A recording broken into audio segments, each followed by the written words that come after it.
Hi, everybody. I am Sarah Saxby, and I am a holistic nutrition consultant and transformation coach here in beautiful Cleveland, Ohio. Just really quick, how I work with my clients. One, I use the consciousness and intuition that I've gained from being a student of the Kabbalah Center for over 20 years. I use the beautiful study of human design to understand my clients and Kabbalistic astrology also.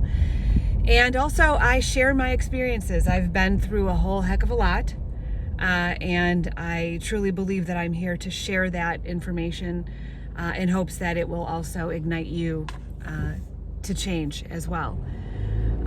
So a few things that I wanted to say is that, so today we're going to talk about the top 10 red flags that I personally turned a blind eye to. I thought these were like the top 10 biggest things that I experienced, I would say within the very beginning of my relationship, within the first year. These are the top 10 things that I ignored, that ultimately led me to a relationship that was very abusive. But one thing that I want to say is that not every single one of these, if I say, all of a sudden this guy, started liking to hike just like me. And, if you say, oh, great, the guy I'm dating likes hiking, all of a sudden, just because I do, don't jump on the bandwagon there. Sort of the advice that I have is, one, what is your gut telling you about these things? The red flags that I'm saying, do you have a gut instinct about it? Because as women especially, man, do we have gut instincts that we ignore? I mean, for sure. So what is your gut telling you? And secondly, get some perspectives from friends and family. Not just one, get several. Because friends and family are going to tell you if things are kind of, really jacked up or not. It's stuff that we're not able to see in the beginning. And I really need to do an episode on the whole soulmate suit again. I really love that. But anyway, so the top 10 things, the top 10 situations that I consider to be red flags that I went through. So, number one, when I met him, he was still married. Now he was in the middle of a divorce. Yes, for sure. And moved out, all that stuff. But man, was it a fucking shit show. And I knew in my heart that I was in a very different place than him. I had been divorced for like 8 years, 9 years or something. I don't know. And I was much more settled in that regard than he was. And there was a lot of repairing that needed to be done with his family. And I knew that. And I just kept telling myself, oh, I'm strong enough to help. So I don't know. To me, that is kind of like, I should have been like, look, go handle your affairs and then, let's revisit. But I didn't. So that to me was a red flag. Number two, and I talked about this in one of my blogs. He sent me a text from a random number on Christmas morning and said, "Oh, it's Santa, and I've left a gift for you." Mind you, he's only been to my house one time before that, and that's when he picked me up for dinner. And so I was scared shitless that somebody was waiting in the bushes. So my gut was telling me that was really jacked up and scared. And the fact that I stayed in my house for 8 hours before I even went outside to see what the gift was or whatever. I mean, come on. I don't know. That was just weird. And of course, like I said, I went back and forth with, am I just being judgmental? I'm not being nice enough, all that bullshit. So it was my gut telling me that was really kind of weird, and I was very uncomfortable with it, but I ignored it. Number three, red flag number three, he started to become me. So it was like he didn't have his own identity. that is the best way I can say it. It's like he had no identity. And so he was this parasite that found the perfect host body, and he started to acquire or take on all the things that were me. So, like he was an Android user, but he changed to iPhone when I had an iPhone. He, started using he started using my accountant. He started using my insurance agent. He started studying Kabbalah. He started using my bank. Like, all of these things, I love, he loved hiking, but I've always loved hiking, whatever. But it was like all of these things that were my identity, all of a sudden were his. And I remember telling him, you don't bring anything to me. Like, what do you bring to me that I can learn or that's new to me? And there was nothing, because he has no identity. It doesn't exist. So he had to take mine. And I knew it, but I ignored it. Number 4 red flag is that that I was no longer allowed to go out with my friends. And when I say I wasn't allowed, it means that it was just way too hard for me to continue to have relationships with my friends. So, it was a spectrum of things. It was like, having a simple phone conversation with my friends was too hard, because he always had to be around. He always had to be around while I was talking. The minute I got off the phone, he would be like, what did you guys talk about? It's like, this is my personal stuff. Like, what if I was talking about you? So what? And he'd be like, you shouldn't talk about me. That's not spiritual. Like, it needs to be you and I just sharing with each other. This is bullshit. Like if I said that I had friends coming into town, it just got too hard to go out without him. It was a guilt trip. It was like, I don't understand. Why don't you want me there? I haven't met this group of friends yet. Don't you want me to meet them? Like, what are you hiding from me? It was all this shit. And then I would think that I was a bad girlfriend, because I shouldn't have anything outside of him, and then, my friends completely make fun of him now about every picture they look at, they're like, oh, there he is. There he is. He's in the pictures, because I could never be by myself, I could never just be alone without him, because it just drove him freaking insane.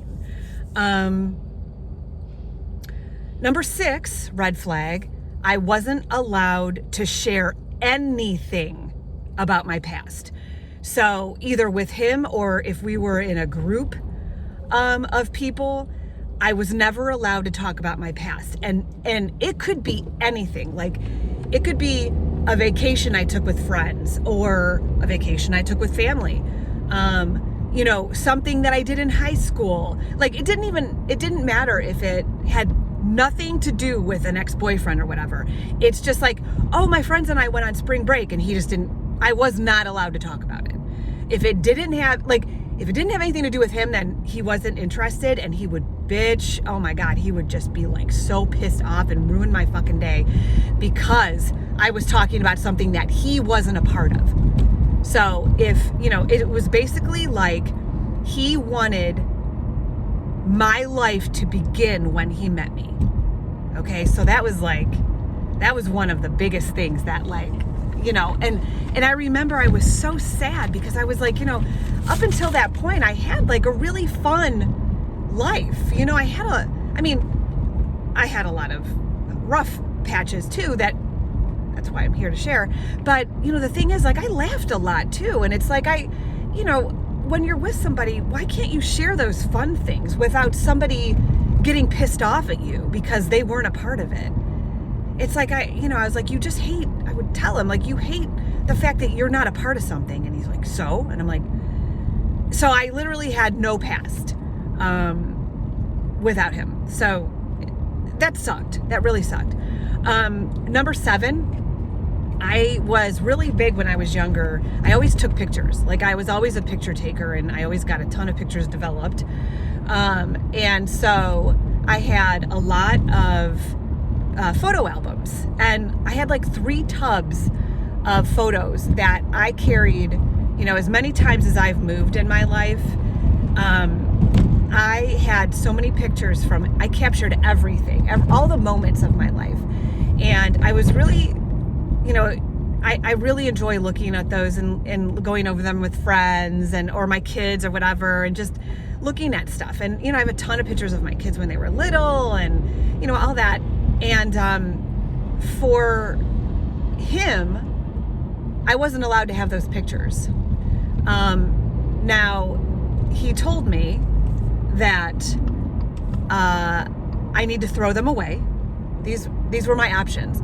Or we could go through all of the pictures together, and he will tell me which ones to throw away. Now, that motherfucker denies that. He's like, oh, okay.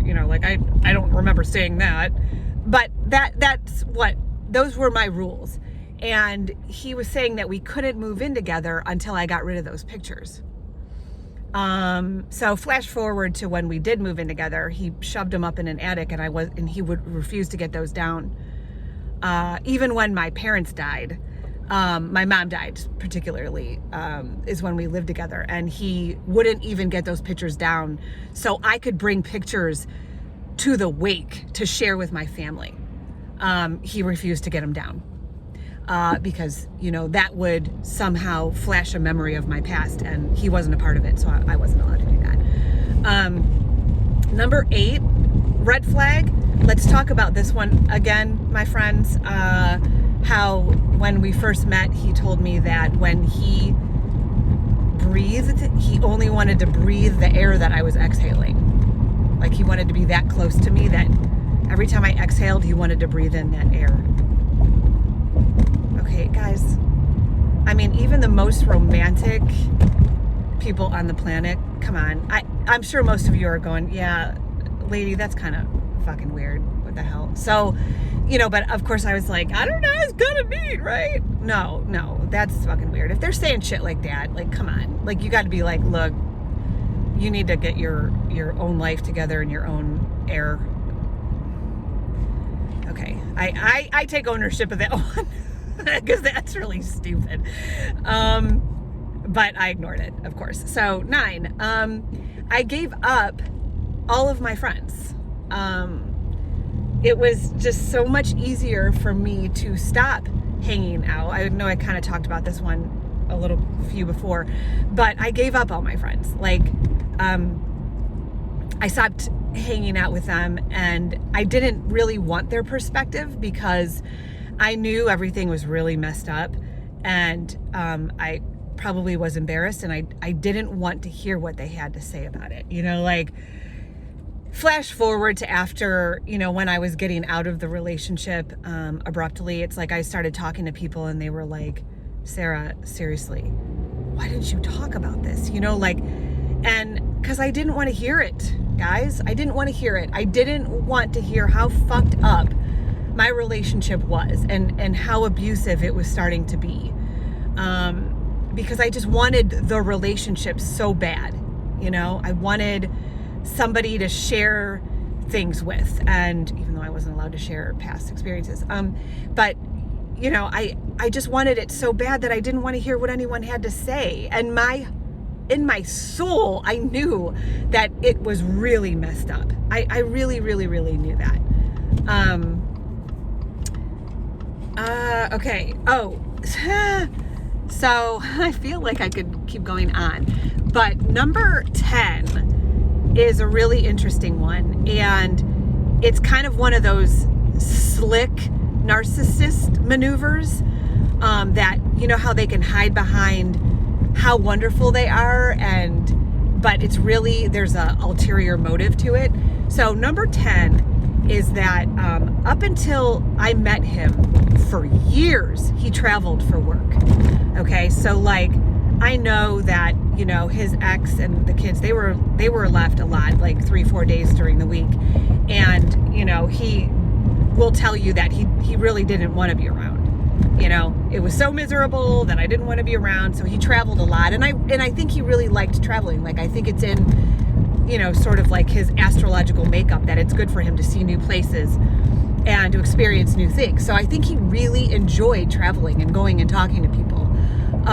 But when he and I started dating, and it's a little bright, hold on.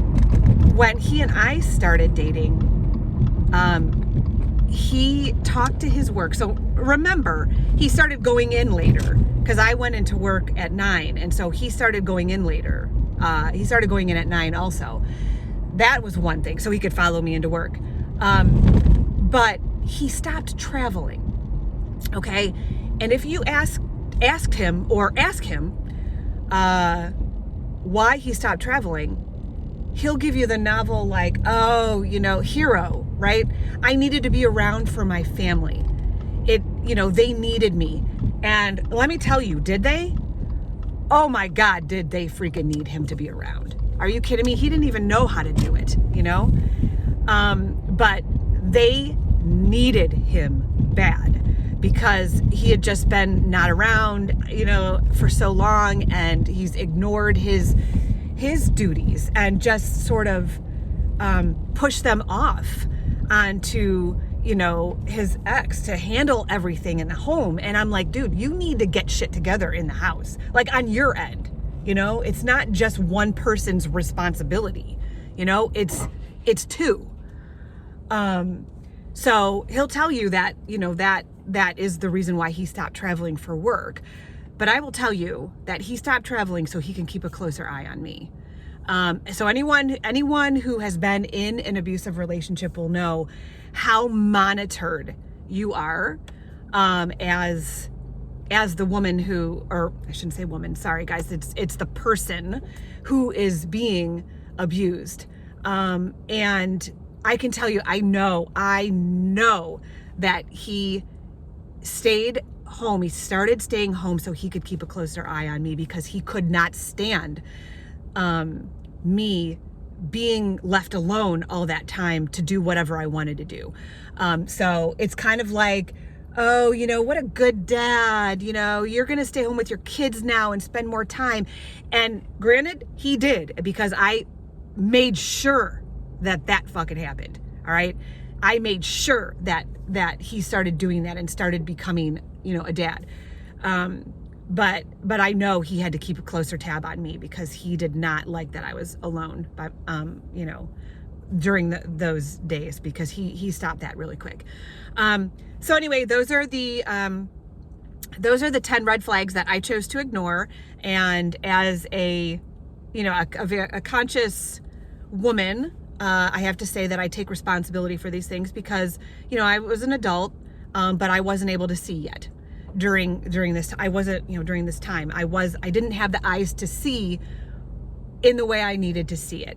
And also I wanted to add that, and I said this before, but in order for me to speak from my soul and to speak my truth, I need to come from how I identify as a woman. So I'm speaking from a point where I'm coming from a woman talking about a man, but please insert how you identify or whatever, because this is not just a woman, you know, to a man sort of situation. There's men who are abused, and, you know, however else you identify, you know, you can abuse, you can be an abuser, you know, all that stuff. So sort of insert where you need to, and please don't think that I'm just coming from a place where I'm saying only women experience this, because I know that's not true, but it's my truth. It's how I can speak more clearly and be more of an igniter in your world when I'm speaking from what feels comfortable to me. So I just wanted to say that also. So I hope everyone enjoys this and learns some things from it. And by all means, you know, leave some messages. I'm happy to respond. Go to strategiesforhappiness.com or comfortablehell.com to learn more about me and to schedule some time with me. All right, guys, have a good one. See ya. Bye.